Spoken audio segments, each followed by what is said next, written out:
This is Super Mike, and I'm going into this partisan politic thing. We're going to try to get this pretty quick and get up and out of here. I just got a couple of things that I want to go into on how. Had a couple of things I want to go into. Kwame Kilpatrick, I'm from Detroit originally.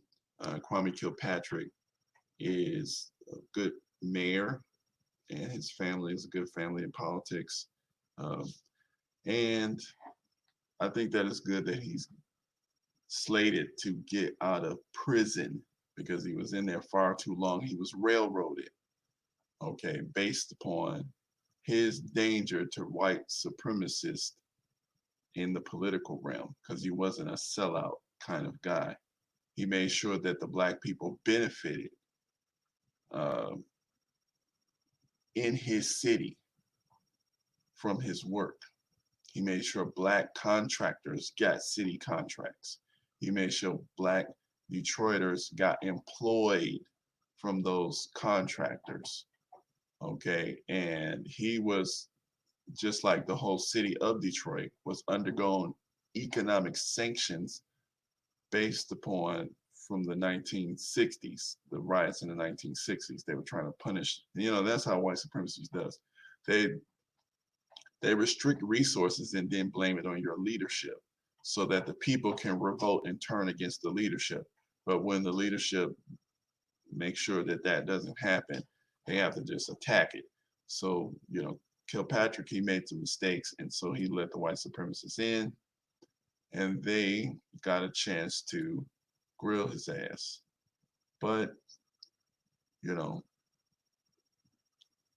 because enough people realized that it was not a fair situation that he was in. It wasn't fair. So, you know, by him getting out, this is a boom. It's a benefit for Trump, even though they're giving it the reasoning of the coronavirus, but really it's because Trump, realizes that he can use this against the Democrats because the Democrats have historically neglected resources to black communities. Black people, we pay taxes, we work, we pay taxes, the money comes out of our checks. We have small businesses, we pay the taxes, we pay the state taxes, we pay the federal taxes, we pay taxes. But the resource allocation, which is the purpose of politics, the resources are not redistributed the same, right? They don't redistribute those resources the same. So, and since that's true, and everybody knows that's true, when you have when you have black people that will not sell out their city, and the city residents is willing to go through the hardships with the political leadership and start to develop the city, you know, he came in with a deficit. Kilpatrick's policies were erasing that deficit, and the city began to have a surplus. With that surplus, building could occur.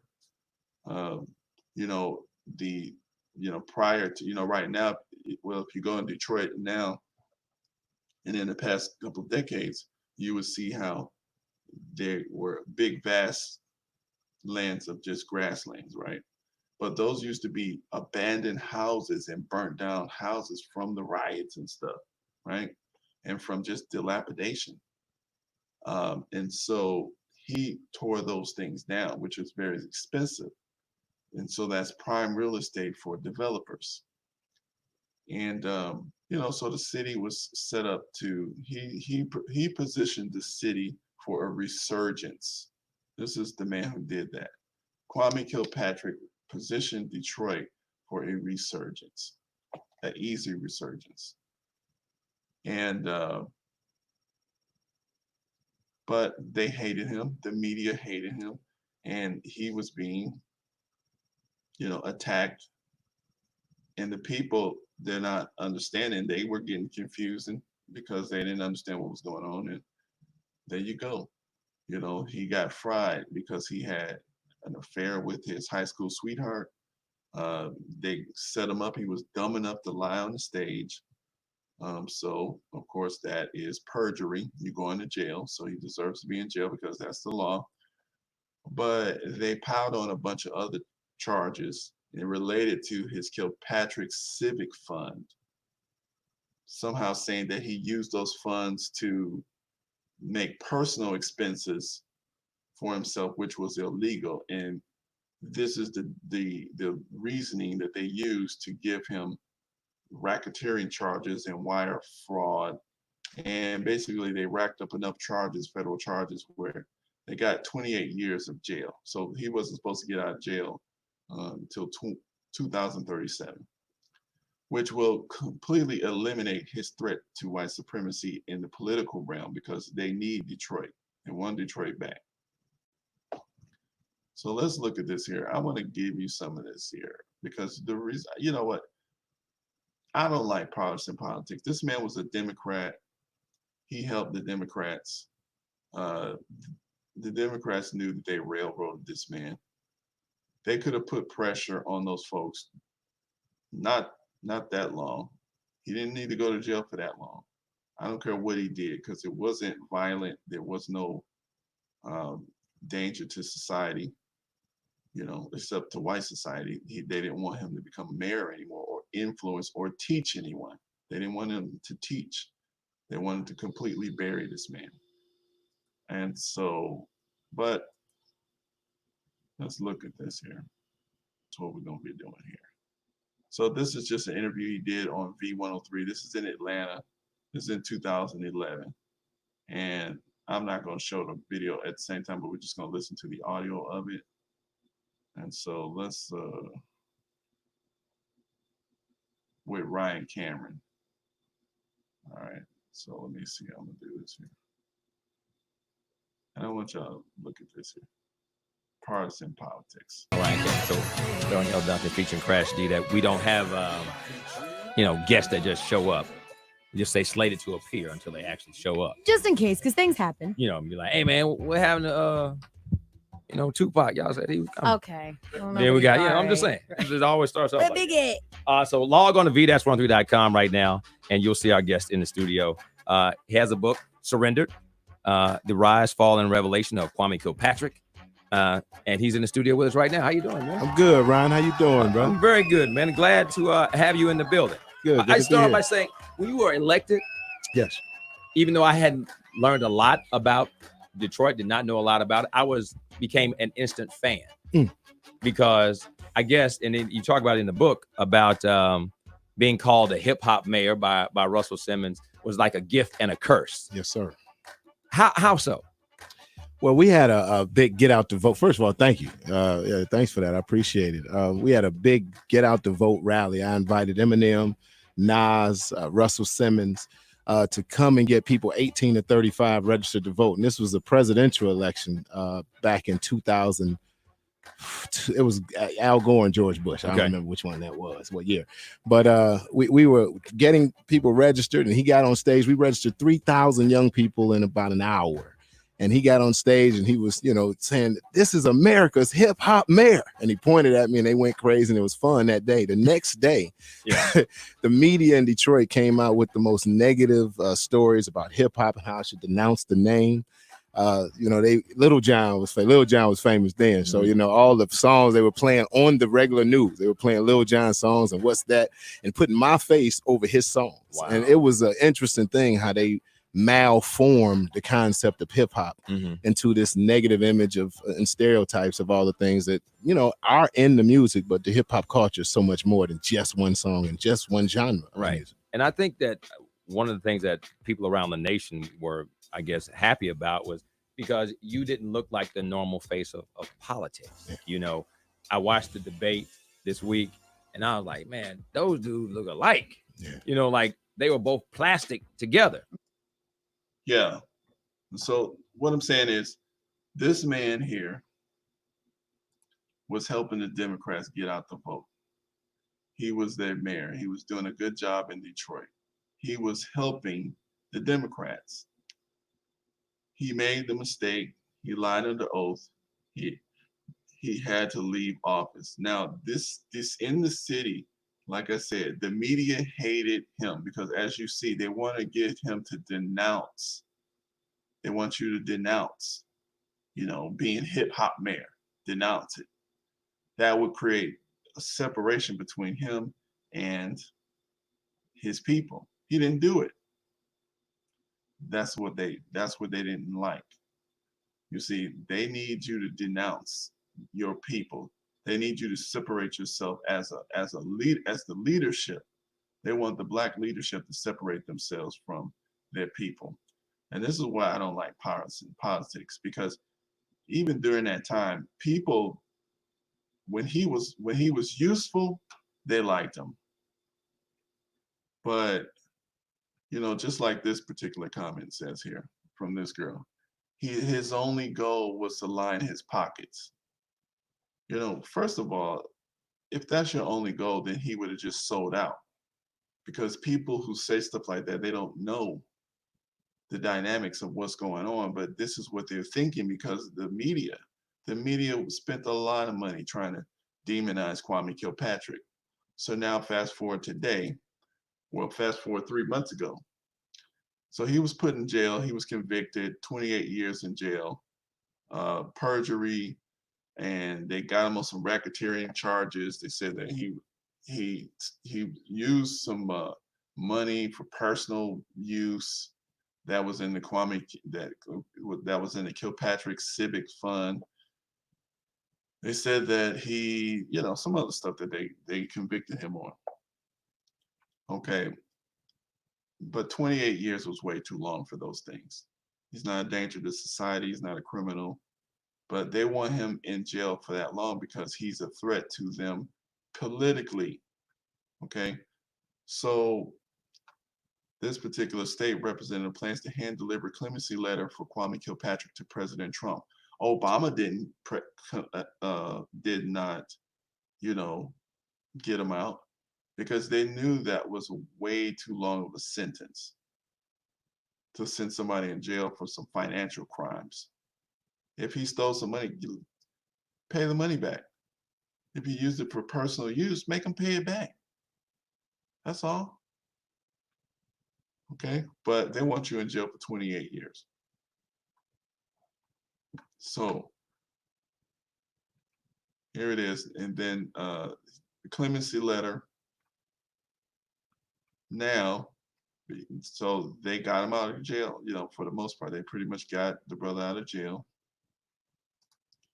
And State Representative Karen Whitsett says President Trump told her that Kwame Kilpatrick would be released from jail. And now the black folks mad, the Democrats are mad at this. Why? Because they know this scores points for Trump.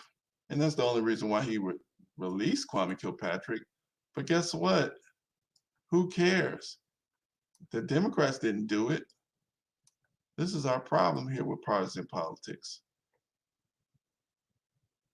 Black people, we need resources. We need things done for our community. We can't sit here playing around with Democrat or loyalty to partisan politics. We can't do it no more. We can't do it no more. It's stupid. I showed this particular, picture.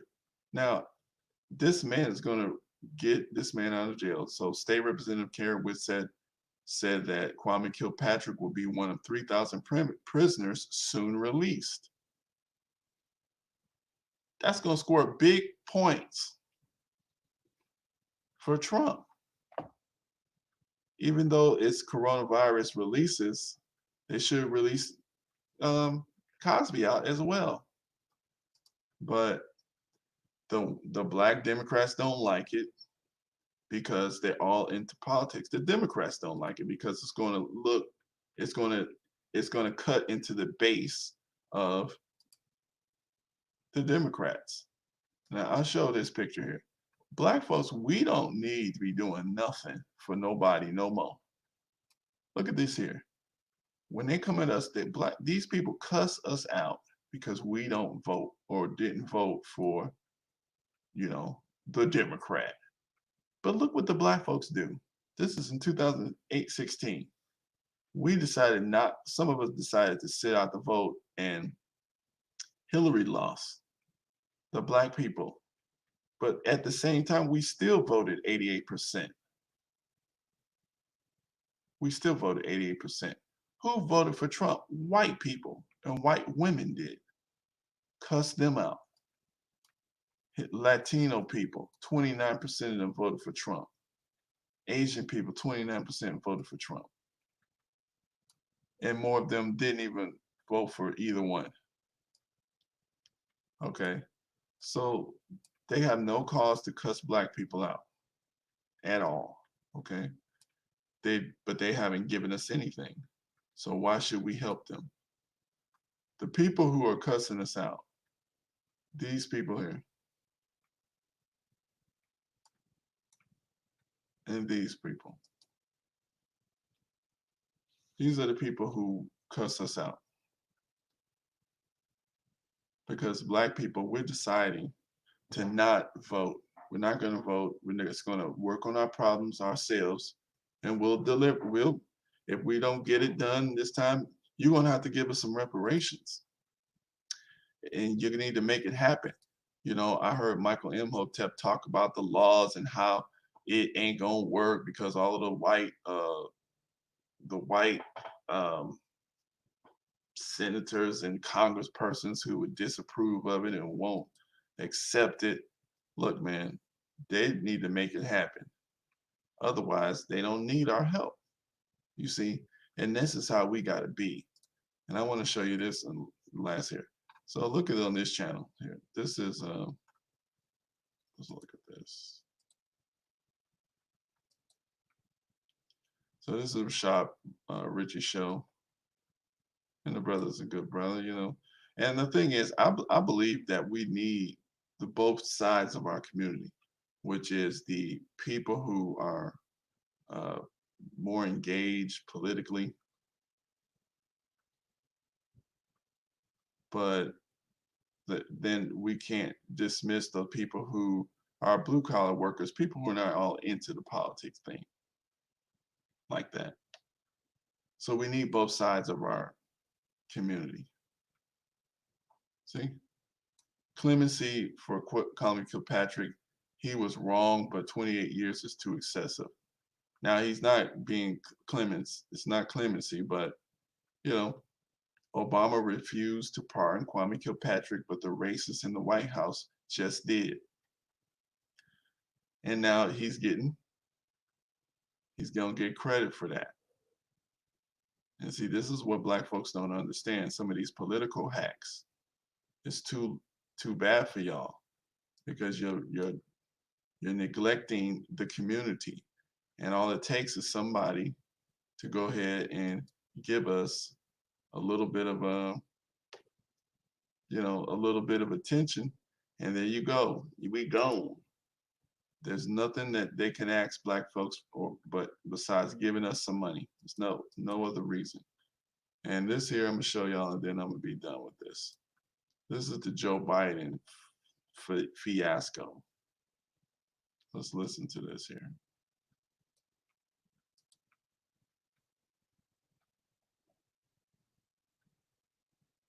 The Joe Biden. But I guarantee you, there are multiple black women being considered. Multiple. Well, you know, Thanks so much. That's really our time. I apologize. You can't do that to black media. I can't do that to white media and black media because my wife has to go on at 6 o'clock. Okay. Oh, I'm in trouble. Listen, you got to come see us when you come to New York, VP Biden. I will. It's a long way until November. We got more questions. You got more questions, but I tell you, if you have a problem figuring out whether you're for me or Trump, then you ain't black. It don't have nothing to do with Trump. It has to do with the fact I want something for my community. I would love to see. Take a look at my record, man. I extended the voting rights 25 years. I have a record that is second to none. The NAACP has endorsed me every time I've run. I mean, come on. Take a look at the record. This nigga crazy. Listen to what he said. Let's listen to that part again. I just want y'all to hear this again. This is the dumbest. This is how sick we are. Guarantee you, there are multiple black women being considered. See, this is all they asked for. This is all these little bootleg, these type of people.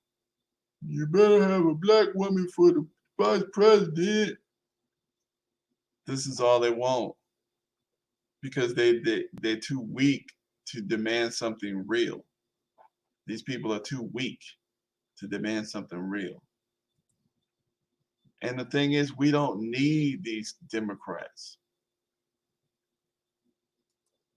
We don't need them. If they don't want to help us, we don't need them. Let's look at this again.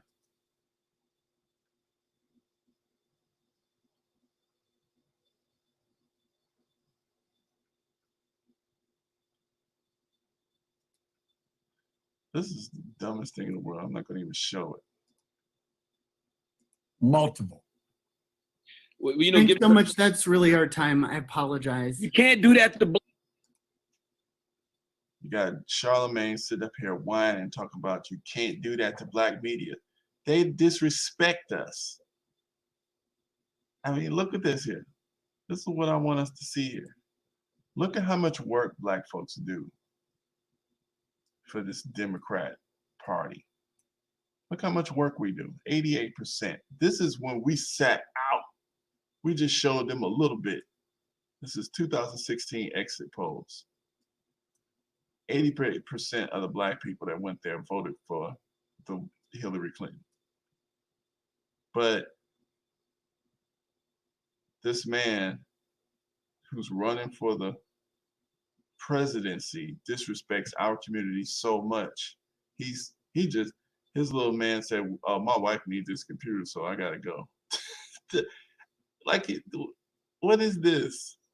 This ain't no kid, you know. This ain't no little household or something like that.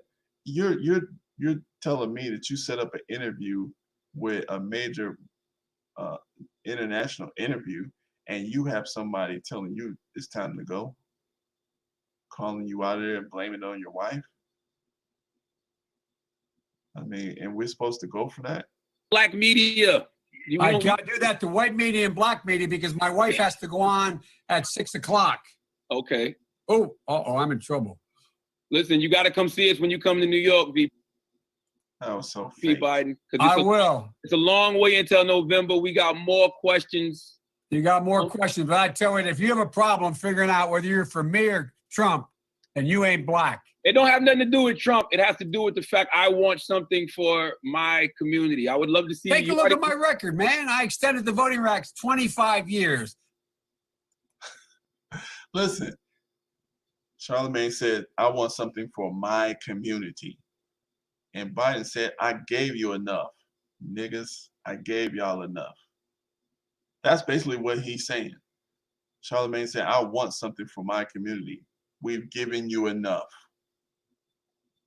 This is why partisan politics and black folks jumping up and down to let this man become president. ACP's endorsed me every time I've run. I mean, come on. Take a look at the NAACP. This is nothing. So, you know, that's my take. Partisan politics is stupid. There's no way I need to help any of these people. We don't need to help them. None of these people. It's not our job. It's not our job to help them. I'm not helping Donald Trump, Candace. And you see it right here. They need the blackface in order to make their stuff legitimate. They need black folks in blackface because they can't do it. These are the traitors, you know, Candace Owens and Simone Sanders. You know, we're gonna have to understand this thing. We gotta understand this game. Otherwise, you know, we're just gonna have to keep going over and over. We can do this stuff for ourselves. We don't need. I mean, we can do these things ourselves.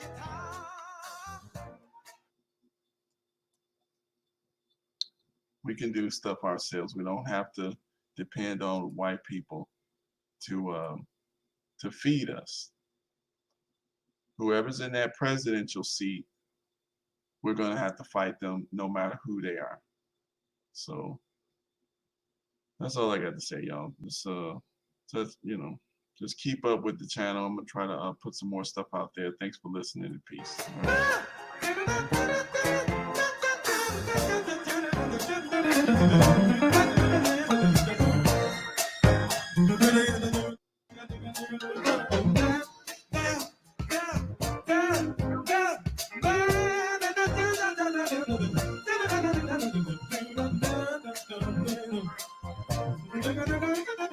right.